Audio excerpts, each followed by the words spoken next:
Troisième fonction de référence, la fonction cube f de x égale à ax3 avec le a nombre réel qui peut être égal à un nombre négatif, un nombre positif, un nombre à virgule, donc tous les nombres. Donc ici on a l'exemple de la fonction f de x égale à x3, la fonction cube. Dans ce cas-là, le a, c'est-à-dire le nombre à côté de x3, c'est un 1. Donc ici c'est comme si on a 1, x, exposant 3 ou x3. Donc on va commencer par tracer la courbe sur l'écran de la calculatrice. Donc f de x. Donc là on va effacer les fonctions carré qu'on a déjà étudiées.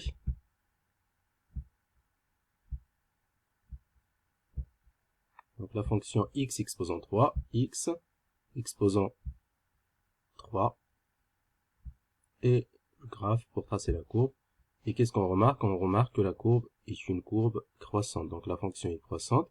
Et là, vous remarquez qu'il y a un point de symétrie qui est l'origine du repère. Chaque point est symétrique à un symétrique par rapport à O. Par exemple, le symétrique de ce point, c'est ce point-là. Le symétrique de ce point par rapport à O, c'est ce point-là. Donc la courbe est symétrique par rapport à l'origine. Et ça, c'est une particularité des fonctions impaires. Donc, toutes les fonctions qui ont des courbes symétriques par rapport à l'origine du repère sont des fonctions impaires. Donc la fonction est une fonction qui est croissante, c'est pour ça qu'on met une flèche comme ça, donc c'est ce qu'on appelle le tableau de variation. Donc ça c'est l'image de moins 2 par la fonction. Moins 2 exposant 3, c'est moins 2 fois moins 2 fois moins 2, ça fait moins 8. L'image de 2 par la fonction, c'est 2 fois 2 fois 2, ça fait 8. Donc là on met les x, et là on met leurs images. Donc là on a étudié les variations sur l'intervalle moins 2 jusqu'à 2. C'est-à-dire on s'est limité à moins 2 pour le x min et le 2 pour le x max. Je retourne à, donc de moins 2 jusqu'à 2, donc je peux régler la fenêtre ici et mettre moins 2 pour le x min, pour les x, et le 2 pour le x max. Et comme ça j'aurai la courbe sur l'intervalle de moins 2 jusqu'à 2. Donc vous voyez que là on a moins 1, moins 2, et là on a de 1 jusqu'à 2. Donc là je vais aussi changer les valeurs de y. Donc là je vais mettre pour y min, je mettrai moins 10 jusqu'à 10 pour voir toutes les images. Vous voyez, donc l'image de moins 2, le moins 2 c'est là, donc son image, ce sera ici. Donc si on compte 1, moins 1, moins 2, moins 3, moins 4, moins 5, moins 6, moins 7, moins 8. Donc l'image de moins 2 c'est moins 8. Et l'image de 2, le 2 il est là, son image sur l'axe des ordonnées, 1, 2, 3, 4, 5, 6, 7, 8. Ton image avec la fonction f de x égale à x3, l'image de 2 c'est un 8. Et on a dit que la courbe est symétrique par rapport à l'origine du repère, donc c'est une fonction impaire.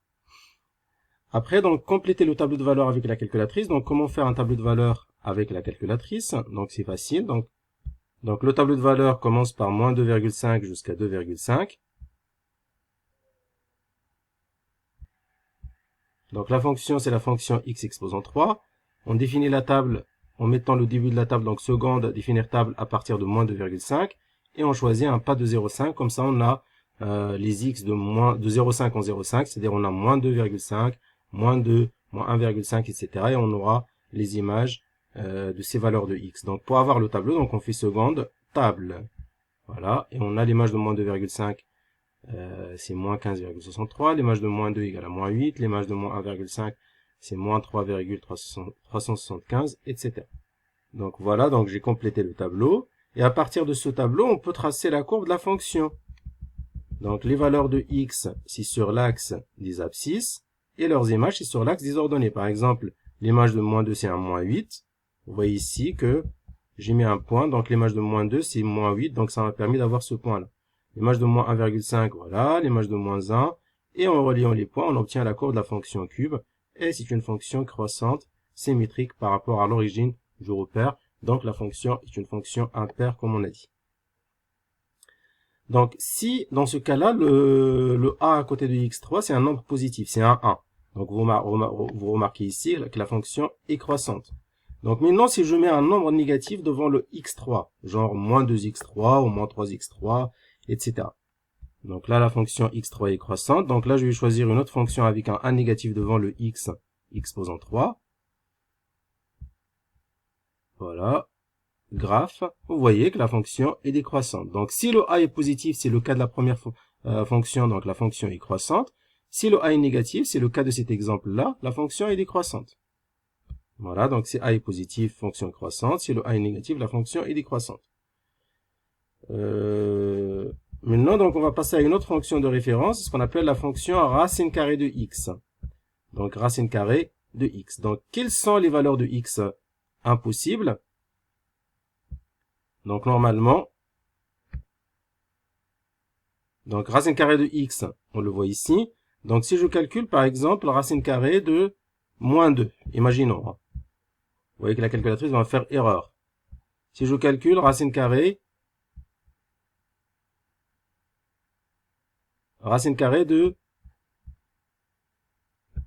de 0.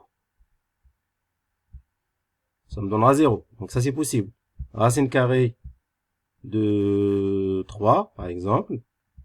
Donc égal à ça. Donc vous voyez qu'on ne peut pas calculer donc racine carrée d'un nombre négatif. Donc les x à l'intérieur de la racine ne peuvent pas être égales à un nombre négatif. On ne peut pas mettre un nombre négatif à l'intérieur d'une racine. Donc les valeurs de x sont les valeurs de x impossibles, les nombres négatifs.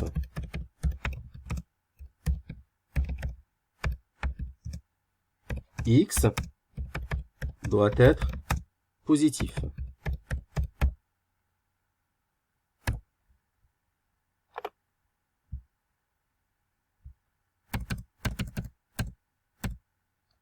Donc le x à l'intérieur de la racine, c'est toujours un nombre positif.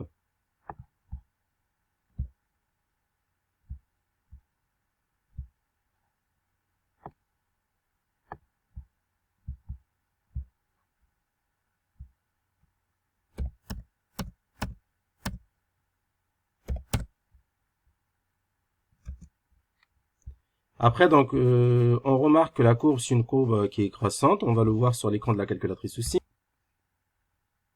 Donc, toujours f de x. Donc, je clique sur f de x. Et donc, j'efface la fonction de tout à l'heure. Donc, la fonction racine carrée. Donc, pour écrire racine carrée de x. Et je fais le graphe. Vous voyez, donc là, je vais modifier la fenêtre. Je vais choisir pour les x jusqu'à 10. Et pour les y, je vais choisir de moins 1 par exemple jusqu'à là je vais aller jusqu'à 5.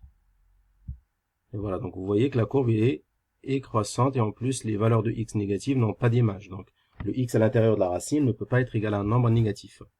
Donc la fonction racine carrée c'est une fonction qui est croissante. L'image de 0 est égale à 0 et l'image de 5 c'est 2,24. Si vous calculez racine carrée de 5 avec la calculatrice, vous aurez 2,24. Donc pour compléter le tableau, donc pour faire le tableau de... Donc voilà, donc la fonction racine carrée de x, définir table, on avait dit donc c'est à partir de 0, avec un pas de 0,5, et je fais seconde table pour afficher le tableau, donc l'image de 0 égale à 0, l'image de 0,5 égale à 0,7, l'image de 1 égale à 1, etc. Donc on peut compléter le tableau. Donc une fois qu'on a complété le tableau, avec ce tableau, on peut tracer la courbe de la fonction racine carrée, en plaçant donc sur l'axe des abscisses les valeurs de x, 0, 0,5, etc. Et bien sûr, donc avec le tableau, on pourra placer les points avec leurs coordonnées 0, 0, ça c'est le x et ça c'est le y. Je vous montre un exemple. Donc vous voyez, donc l'image de 0 égale à 0, l'image de 1 égale à 1, l'image de 2 par exemple égale, l'image de 0,5 égale à 0,7, donc 0,5, son image c'est 0,7. L'image de, par exemple, de 2 égale à 1,4. L'image de 2 égale à 1,4. Donc, et en reliant tous les points, on a la courbe de la fonction racine carrée de x et on voit que c'est une courbe qui est croissante. Dernière fonction de référence, c'est ce qu'on appelle la fonction inverse. F de x égale à a sur x, un nombre sur x, 1 sur x. Il faut savoir que quand on a une écriture fractionnaire en mathématiques, ce n'est pas possible de mettre un 0 au dénominateur. Donc, quelles sont les valeurs de x impossible? X doit être différent de 0. Donc, les valeurs impossibles, c'est 0. Donc, x doit être différent de 0. Donc, ça veut dire que x peut être égal à n'importe quel nombre, sauf 0. On ne peut pas écrire, par exemple, 1 sur 0, ou 2 sur 0, ou 3 sur 0. C'est interdit. Donc, x, il peut prendre toutes les valeurs, sauf 0. Donc là, si on trace un exemple de la fonction avec un a égale à 1 sur x par exemple.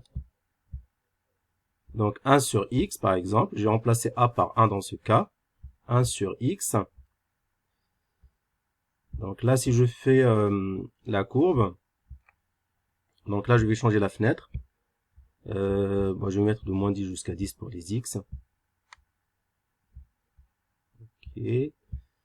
Voilà, donc vous voyez que la courbe, là, il y a une partie de la courbe ici, et une partie de la courbe, mais 0, au niveau de 0, donc c'est un couloir vide, il n'y a pas de courbe, ça veut dire que 0 n'a pas d'image. Tous les nombres ont une image, sauf 0. Donc là, c'est ce qu'on appelle une hyperbole.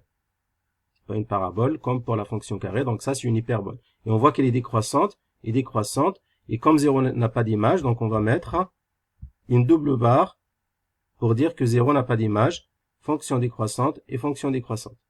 Donc, j'ai pris l'exemple de 1 sur x. Vous avez vu que la fonction est décroissante.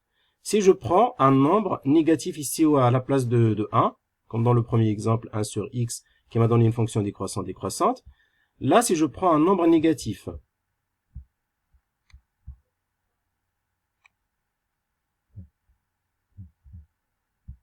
moins 2 sur x, j'ai pris un nombre négatif à la place de a, sur x, et je trace la courbe, qu'est-ce qu'on remarque? La fonction est croissante, dans ce cas-là. A est positif comme l'exemple que j'ai pris tout à l'heure, 1 sur x, la fonction est décroissante. On a une courbe qui fait ça, une deuxième courbe qui fait ça, donc décroissante dans tous les cas. Si A est négatif, comme l'exemple que je viens de prendre, la fonction est croissante, on a vu que la courbe, il monte, et il monte aussi.